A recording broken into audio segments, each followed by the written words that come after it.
Yesterday we had the leader of the UDP on the program, and I told him that you were going to be the guest this morning, and he was excited and had some very nice words for you. But his problem is, to quote him, the proliferation of universities. All of them could have been in one place, the University of the Gambia. In fact, he insists the University of the Gambia should be further empowered, and developed.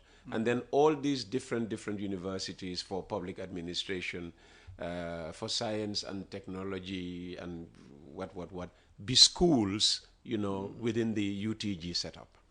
Well, thank you very much. I want to thank His Excellency Lawyer Hussein Udabo. I was told, and the video was shared with me, about the support that and the encouragement he made on several occasions regarding our work. So we're very, very grateful, and we want to thank him for that. What he is saying about he having to consolidate all the activities is one of the schools of thought. But what we want to do is something different. We are streamlining what we are having. For instance, if you take, I come back to UTG, but if you take Gambia College, they used to have 4 schools. What we are saying here is we move the School of Agriculture, the Gambia College, we move it to the University of the Gambia. So we are not creating anything new. It existed. But the only problem is a small country like the Gambia that doesn't have enough funds. We are having 2 baskets on agriculture. What we are saying, let's have one and maximize what we have. So it means that the infrastructure will be shared by everybody. Like School of Agriculture, Gambia College, moving to the University of the Gambia, School of Agriculture and Environmental Sciences. And I'll come back to that. But because we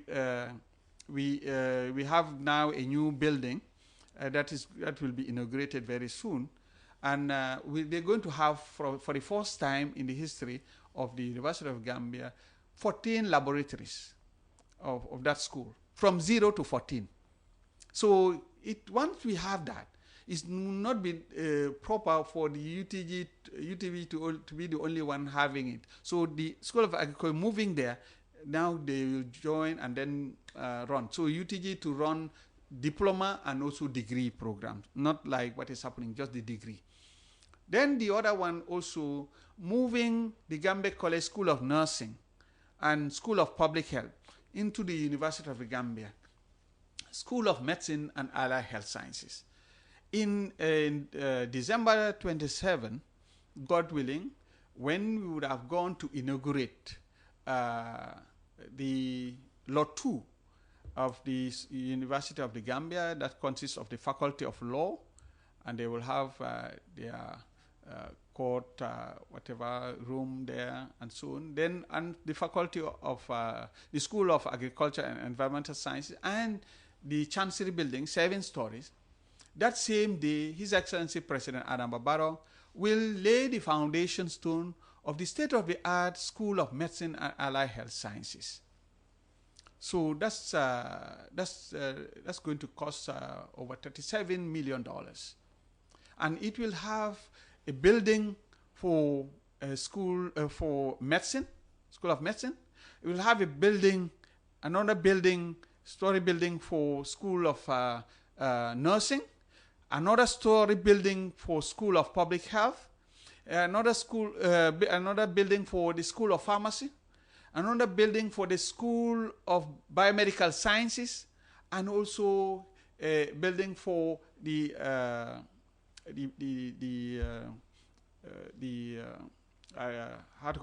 clinic. So these schools from the Gambia College are going to join these the School of Medicine and Allied Health Science of the University of Gambia. And you know what? They're going to have 16 state-of-the-art medical laboratories. each of these schools, even the one at the Gambia College, the lab that they never had since the creation of Gambia College, they're going to have those ones over there. So each of them will have their own labs. And then now they will have what we call shared facilities, certain labs and auditoria that they will share among themselves. You see, they will be in a new environment, a very conducive, and they will have more space, because we are building not for today but for tomorrow. But we are not also building for the Gambia. We are building also for the sub-region. We want the Gambia to be a hub and for academic tourism. People in the sub-region who are having turmoils and who are having challenges because of strikes here and there, they could not finish their academic whatever and so on, for them to come to peaceful Gambia, where they will get quality education. The infrastructures will be there.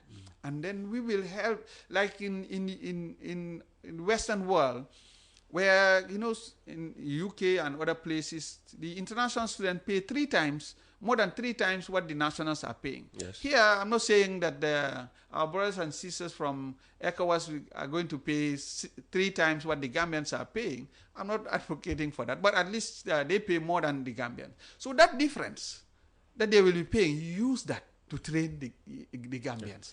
So this is the issue. And when they come, they will be staying here and they will be spending. So that's what we are looking for. So the Gambia to be a hub, an academic hub.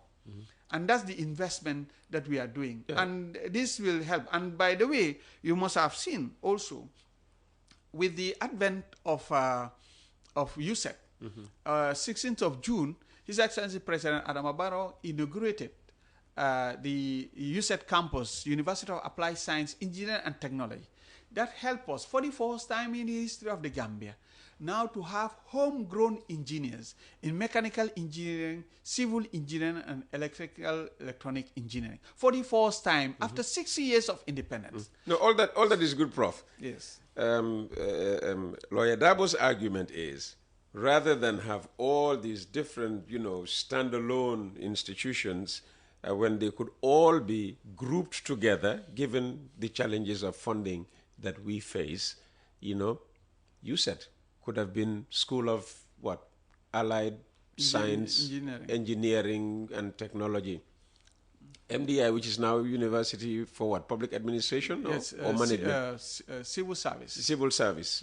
All of them could be, distinct schools within, one big, stronger university of the Gambia. In those days, if we had done it many years ago, that would have been that would have been the norm. That would have been possible. Now things have evolved. Look, for instance, take the case of USET. USET is not only the degree program on engineering. USET is the one in charge of all our public TVET centers, regional TVET centers, up to Basse. It's USET. So that if you want to give that to UTG, they have a lot of problems. Already what they have is a lot.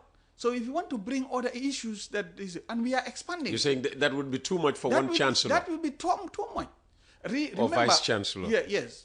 Right now we are coming up with 2 new TVET centers. Not 2 new, many TVET centers. You go to CRR. We are building CRR North and CRR South, 2 new campuses. 2 new campuses, like bigger than even Gambia College. Oh. In Manjagos, my people say Kuntor, Kuntaur, So you have there. So and then also in Pachar we also building there, okay, and we have also other TVET centers. Mansa Konko one is functioning. We are renovating the TVET center in Julangel in URR. We also have this TVET center in the 2 TVET centers in the Fonis. In Kanilai, we also have a TVET center there. We also have one in Demban. All these TVET centers I mentioned, in addition to what you have in Joshua, Okay, and now the campus, the USET center, USET campus in Brikama, they are all under USET. On top of that, we are now about to, we are working on the finalizing, the consultants are here doing the design for the Tibet Center on Fisheries and Aquaculture, all under USET. So there's a lot. If you want to take all these things to UTG, that will be a lot. Okay. So what we want to do, we want UTG to be, when it comes to medical education and allied health sciences, there's only one place, UTG. We don't want to go to different places, crisscrossing. No, one place. When it comes to agriculture, also UTG. Okay. And then also when we have the lawyers business, and journalists, law also, and journalism, UTG. So, and then the business aspect of it is UTG. Then those doing the general courses, specialization, also UTG. Okay, subject-based stuff, also UTG. So UTG has a lot. So they concentrate on that. Now we want to have specialized universities. So we want to have one only University of Education, because the University of Education of UTG is moving to Gambia College next year. So now they, together with Gambia College School of Education, they now form this now University of Education, the Gambia. So we have one education basket. So the curriculum will talk to each other, from the ECD to PhD. So we are even thinking, even now later, as per the new transformation, even coming up with degree program for the ECD that will help us later to have our teachers in a nursery school, what we call the nursery school, that's the ECD, as graduates, university graduates teaching. And later on, I will not be around, but what we are putting as a foundation on the table for those who will come after us is later on now to close some of the certificate diploma program for the ECD and only have the degree programs, which means that you will now be producing only graduates who will teach in our nursery schools. So teaching in the nursery schools is not a place, a dead-end street, a place where you are when you have nowhere else to go. He said, you have bad results, bad grades, and so on and so forth. He said, demanga teach jangum, demanga help the nursery school. When in actual fact, it's very, very difficult. I'm a professor. You take me to the nursery schools classes, you ask me to teach, I'm going to fail. Because it demands different skill sets. Sometimes with these kids, you need to dance.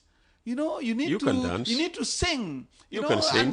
But, you sing in church.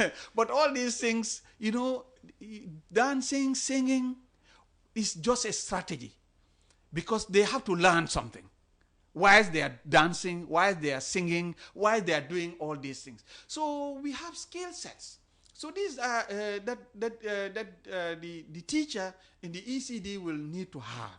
So these are some of the things that we'll have to do, among other opportunities that we will be working on, and as part of the transformation. So in essence now, tertiary and higher education is expanding, and it is important for people now to be focused, and that's the reason why we have UTG having some specializations, and then some general education programs, and then we have now specialized universities. Okay.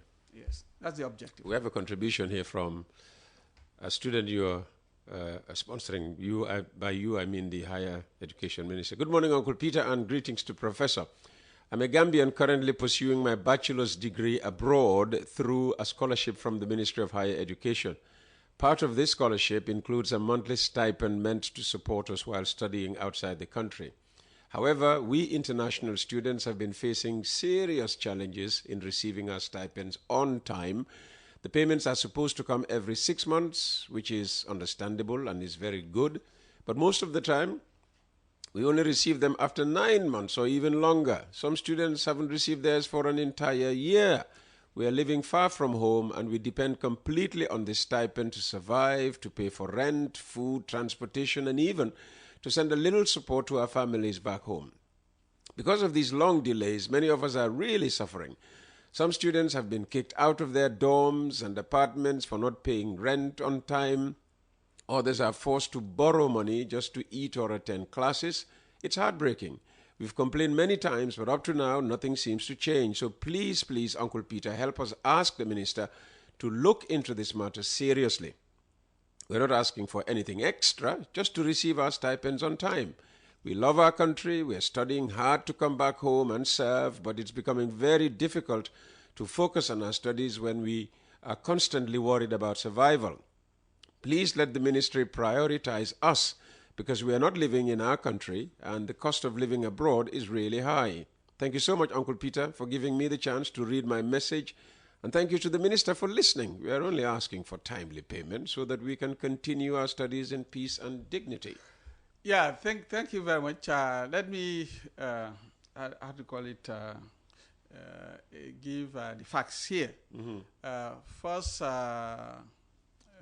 when there's no money at the ministry. Okay, we don't handle any money.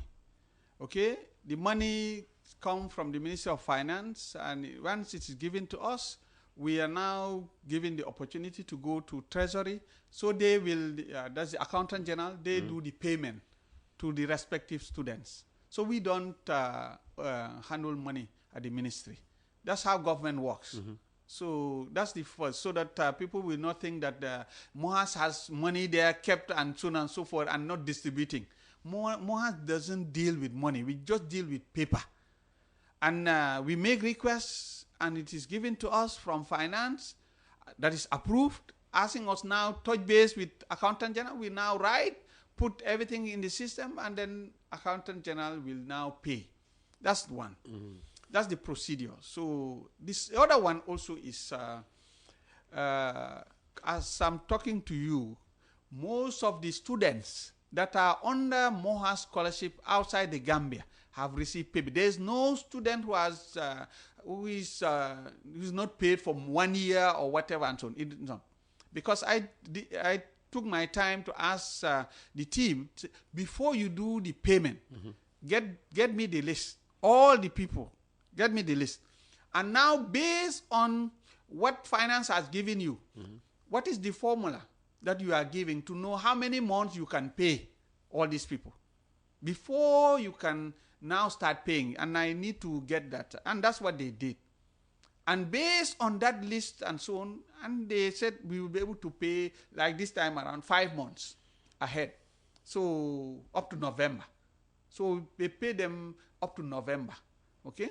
So if there's somebody who just now left, for instance, after that funds were disbursed, you have to wait until they give us again. So these payments were made 5 months ago? Yes, because, yes. It so expires in November. some months ago, but even... So while it may not been, students may not be owed an entire year of, support, but within that 6 month bracket, could be possible. So we paid for 5 months. Yes. So so normally for those who do not have any arrears, we pay. It means that it goes up to the end of this month.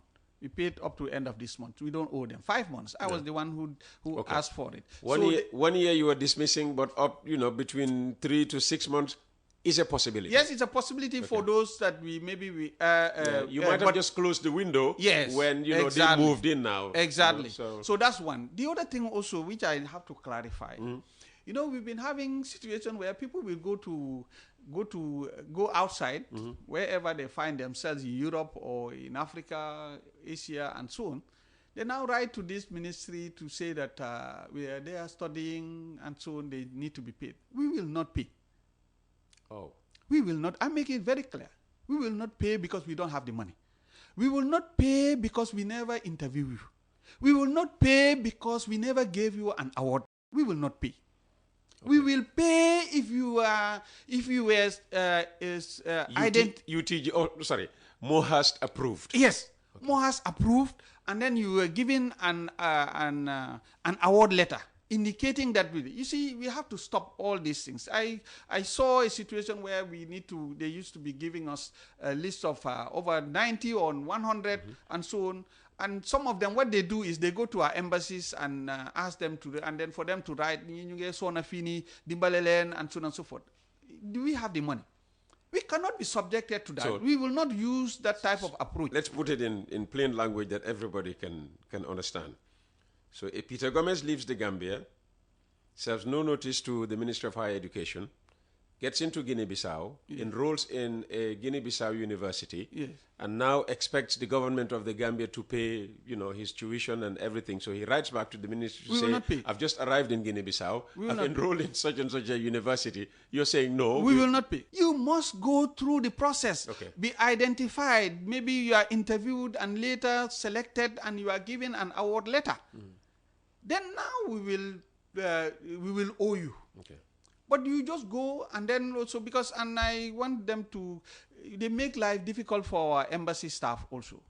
Because they will go to the embassies and be asking them to plead on their behalf to write for them to, so the ministry sometimes, because of some of the content of the letter, these people are suffering here, they need support, so you are forced to, and the money is not there. They put you in a very funny situation. If these embassies have these Gambians coming to them every morning and pleading and pleading and pleading, all they can do is to send their representatives. Now we are saying, it's good that since everybody is listening in the diaspora, including them, we are saying that we will not pay.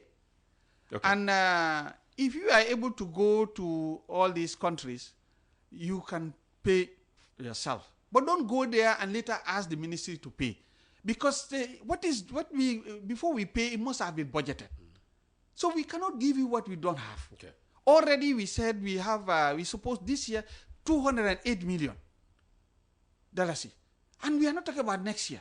Yes. We are struggling. Even what the budget is, what is budgeted for scholarship is less than 100 million. Oh. So less than the 208 you were. Yes. Oh, dear, and on that, for UTG alone, is 122. You get the point. Okay. So what is budgeted even for next year is less than what we are supposed to pay to UTG. I'm not talking about other universities. That's a deficit budget for you already. So this is the issue. And that's the reason when we say we will not pay, people need to understand. Okay. It is not there. Let's move on. Good morning, Uncle Let's Peter. deal with the maths. We congratulate Professor Gomez and the government for all the progress in higher education and pray that we all witness the completion of the project. We hope and pray that the benefiting students will be patriotic enough to give back to the country and not run away to serve foreign countries, which will jeopardize the chances of the younger ones. So you produce great engineers. Yes. All right. Subsidize their education. In some cases, give them, complete scholarships. They finish. They discover that, there is a dearth of, engineers in Guinea-Bissau. Yeah. And they dash off to Guinea-Bissau, to get higher pay. Well, the ultimate objective is for them to stay and help. Especially some of our doctors, they started suffering from that. A good number of them, I've seen some of them in the UK and in the US now, and that's the reason why we're investing. You see, we want to have now a system where, we will produce enough of that with the hope, with the belief that a good number of them will go. But we are not going to lose. We are not going to lose, and we are not stopping some of them, a good number of them. How are we going to gain? Through remittances yes, back to the country? Because you see, the remittances, and then, some is far more than some of the... and then we will have less of forced deportation of Gambians abroad, because these would be people now who would be wanted by these... Skilled labor. Skilled labor. So this is the one, there are two issues. We would solve the problem, two problems. One, they will stay, those who will stay in the Gambia, they will stay and get good job. Okay, they will get good pay because they have skill sets. Those who choose to leave would have been wanted in those countries they are headed to. And those who choose to leave, when they go, they will not be deported. Have you ever seen a doctor be deported? No, even when you don't have papers, they will give you papers. Or an engineer. Yes. Yeah. All right. Good morning. Good conversation indeed with your guest. Could the good professor tell us where to find the foundational and policy documents of these three bodies, Secondly, in terms of funding, will the three bodies be funded solely by government, or they could seek funding elsewhere? Let me test your knowledge of Gambians. Who, in the whole of the Gambia, is likely to hear about, a fund and ask for documentation in order to know a bit more about that fund? Who? Yeah, the only document that is available. No, I'm testing your knowledge. Who is likely to be the writer of this text? Well, I don't know. Maybe Madi Jobate. Yeah, that's the one. Okay. Yeah. So, but the issue is, thank you very much, Brother Madi. I saw your message. Thank you very much, and we want to assure you that we will do our best. He posted very encouraging one, but he's calling for us to ensure that we deliver. So I want to assure him that we will really deliver. So one is the only document now available, official document, is the act. So that one is available. The three acts are available. Then the next thing that will happen is and once all these systems are put in place, they have their website, they will also post it in their websites and so on. Then the other thing also is they will now develop policies and other instruments to really help in the implementation. So once those things are done, also the management will share that with everybody. Yeah. All right. Sheikh Tijan Yang, we commend Professor Gomez with his visionary leadership and continue to pray that he remains in this important position to see his dream come true. We strongly appeal for him to give the private institutions and help them to achieve their goals. He's also into as you know the iTalk thing. Yeah, Brother Yang. In fact, his institution though it's private, but it's among the beneficiaries. We support everybody, including the private. It's among the beneficiaries of our SIA fund, Skills and Innovation Fund. Remember, for the first time, the Ministry of Higher Education, Research, Science and Technology, MOHAS, through the World Bank RISE project, we came up with the SIA fund. Skills Innovation and Entrepreneurship Fund, close to $400 million for next 5 years to be supporting TVET centers. So one with three windows. Window one is to support the TVET centers for the infrastructural development and also the teaching and learning equipment. This window three is the scholarships to the students in the TVET centers. And window three is the startups and so on. So he was among the beneficiaries that received support for the first one. So we want to congratulate him and all others who got. And the team is working also for the next round. I hope he will be lucky this time around again, and Fingers together crossed. with others. Fingers crossed. Lamin Mane, like me, is a person living with a disability, and those ministers he wants to reach, when he tries and he doesn't succeed, he waits for them on coffee time. So he's always listening to coffee time. And he sent in a text: "Good morning, Uncle Peter, and most humble Honorable SOS, Mr. Gomez is still living in the past. They are now ministers. I'm so grateful for him being with you this morning. Honorable, after my inspection of the University of the Gambia campus, most of the areas within the structures are not disability friendly. How far are you in addressing the challenges persons with disabilities are facing in university for equal opportunity for everyone, especially persons with disability?" And he's the Chairman, Secretary General of the National Organization for Disabled and Orphans in the Gambia, Lamin Mane. Yeah, thank you very much, Lamin Mane, and we bring greetings to you and to say that yes, you are right, there are issues, and we've taken note of that. And it's a human rights issue. Democracy is very inclusive, and you are part and parcel of society, and we have to respond. And that's the laws of the land that says that also. It's not for us to please anybody. It's the law that says that. So we, for UTG, for instance, Lot 1, when we did that, so they did not have ramps to that effect, but we work with the consultant and the contractor, and they are already purchased ramps to be able to fix that. And also the new structures will also have ramps, and the chancel building will have a lift. So not only one, so at least minimum of two it will be there. For the how to call it, the library, that one, you know that it has a lift, so it's already there for everybody.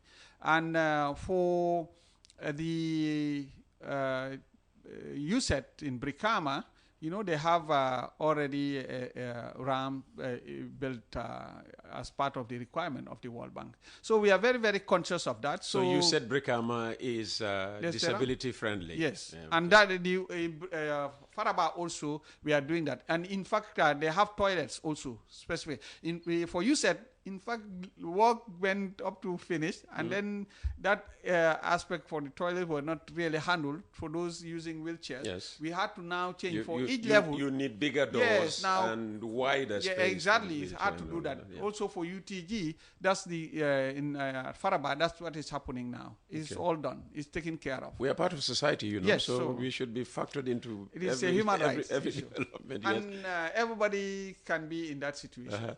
And we have by the way, for the first time through the not the World Bank, the Commonwealth of Learning. So we also develop a policy on gender, but also on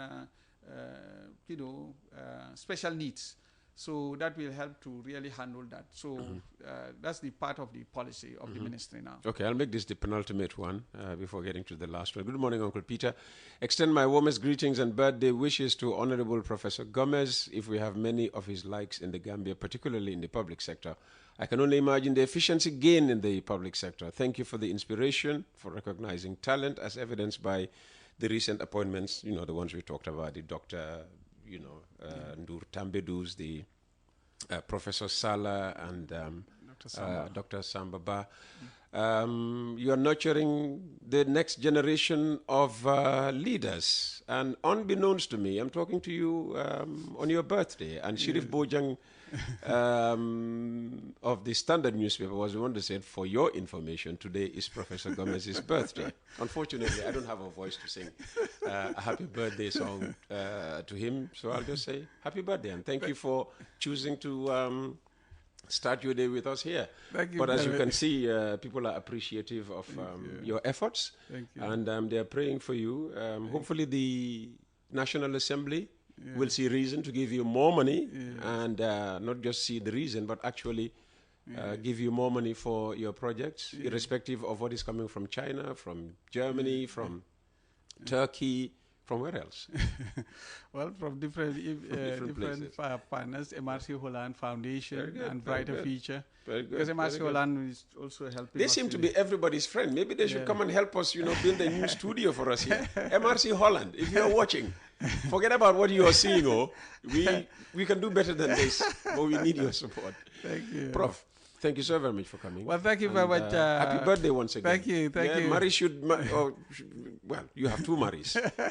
You have, the missus is married, the daughter is married, and Yes. Your sister is married. Yes. You're surrounded by Maries. Yes. My grandma married. Lots of Maries in this Gomez family. Yes. But thanks for coming, and we hope to speak to you again soon. Thank you, Brother Peter. Thank you, listeners, and we're very happy to be here. And thank you for taking your time to listen to us. We're here as part of the crusade in the service of the Republic. To do that, we'll happily be around. Anytime you call us, we'll be available. You're here today. Mm-hmm. When will you join the Meet the People tour? Well, I'll be going on Wednesday, because after tomorrow, after the inauguration of the board, I'll be going to Mankamang, Kunda. Mankamang. Mm-hmm. Is there a TVET center in Mankamang? No, we have in Julangel we have a Tibet center. How far is Julangel from Mankamang? No, I have just no idea. okay. Around the same area. Were you afraid of putting it in Mankamang so that everybody will say, they're taking everything to Mankamang? No, it was there before. In Mankamang? It's the Julangel. In Julangel. Yeah, we are just renovating it. But we are also having, other meetings. I'll join also His Excellency the President to integrate some of the activities that they will be having, and also other projects. So, but I want to seize this opportunity to invite, in anticipation, that is, I know the Gambians will be celebrating Christmas and New Year, but for us in academia, at MOHAS, our New Year, our new Christmas, academic Christmas, is on the 27th of December, where His Excellency President Adama Barrow will inaugurate Lot 2 of the UTG Farababanta campus for Faculty of Law, School of Agriculture and Environmental Sciences, and also the 7-story building of the Chancery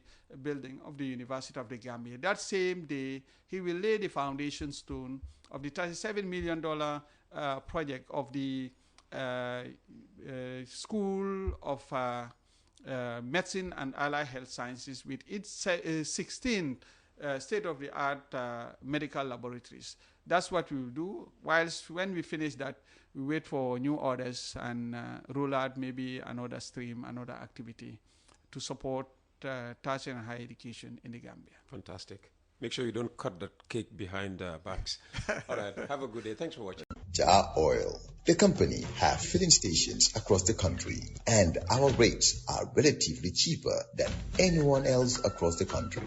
Jar Oil is the biggest producer and distributor of cement in the country with the most competitive prices in the market.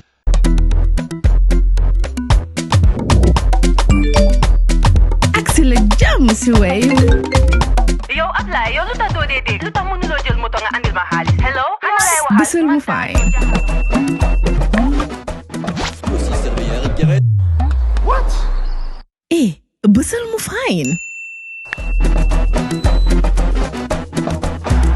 Oh, yes!